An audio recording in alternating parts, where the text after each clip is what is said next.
पति ही निकला पत्नी का हत्यारा। आपसी विवाद के बाद गला दबाकर की थी हत्या।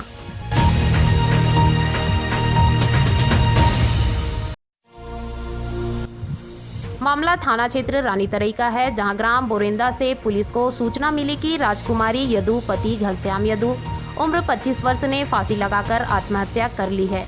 मौके पर पहुंच पुलिस ने मार्ग पंचनामा कर 100 को पीएम के लिए पाटन शासकीय अस्पताल भेज दिया। मार्ग जांच दौरान डॉक्टर की पीएम रिपोर्ट से खुलासा हुआ कि मृतिका की मृत्यु मुंह एवं गला को दबाकर हत्या की गई है, जिसके बाद रानीतरई पुलिस ने धारा 302 के तहत मामला कायम कर विवेचना में लिया। और जब संदेही मृतिका के पति घनश्याम यदु से पूछताछ किया गया तो वे अपना कथन बार बार बदलने लगा, जिसके बाद कड़ाई से पूछताछ करने पर उसने बताया कि अपनी पत्नी एवं बच्चे को लेकर अपने ससुराल मंदिर हसोद पूजा कार्यक्रम में गया था, जहां ससुराल वालों द्वारा मेरे साथ लड़ाई झगड़ा कर मारपीट कर दिया। उसी बात को लेकर अपनी पत्नी से आए दिन झगड़ा करते रहता था।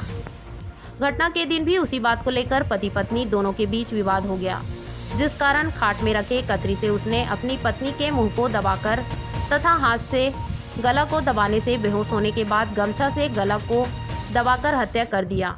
उसके बाद अपने बचाव में हत्या को आत्महत्या बताने की नीयत से अपनी पत्नी के गले में साड़ी को बांधकर फांसी पर लटका दिया।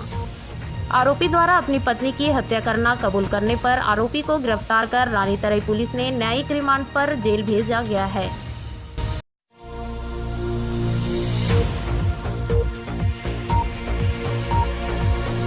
थाना रानीतरई के ग्राम बोरेंदा में थाने में सूचना प्राप्त हुई कि राजकुमारी यदु उम्र 25 वर्ष के द्वारा आत्महत्या कर लिया गया है, जिस पर से तत्काल मौके पर टीम उपस्थित होकर विवेचना में लेकर मर्ग कायम कर अपराध की जांच की गई।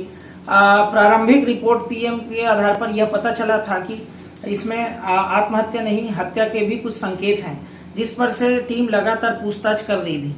आरोपी के मृतिका के पति घनश्याम यदु से लगातार पूछताछ करने पर अपना कथन बदल रहा था। बाद में पीएम रिपोर्ट प्राप्त हुआ, जिसमें स्पष्ट खुलासा हुआ कि उसकी मृत्यु कर उसे फांसी में लटकाया गया था, जिस पर से आरोपी के पति को बुलाकर कड़ाई से पूछताछ करने पर उसने अपना अपराध कबूल किया, जिसने बताया कि जब वह अपने ससुराल मंदिर हसोद पूजा कार्यक्रम में गया था तो उसके ससुराल वालों के साथ उसकी मारपीट हुई थी, जिस पर से अपनी पत्नी के साथ लगातार इस बात पर लड़ाई झगड़ा करता रहता था। घटना दिनांक को भी इसी बात पे उनकी लड़ाई हो रही थी, जिसमें पत्नी ने अपशब्द कहने पर वह उसे सहन नहीं कर पाया और गला दबाकर उसकी हत्या कर दिया, लेकिन उसे आत्महत्या का स्वरूप देने के लिए उसे फांसी पर लटका दिया था। अपराध कबूल करने पर अपराध दर्ज कर न्यायिक रिमांड पर जेल भेजा गया है।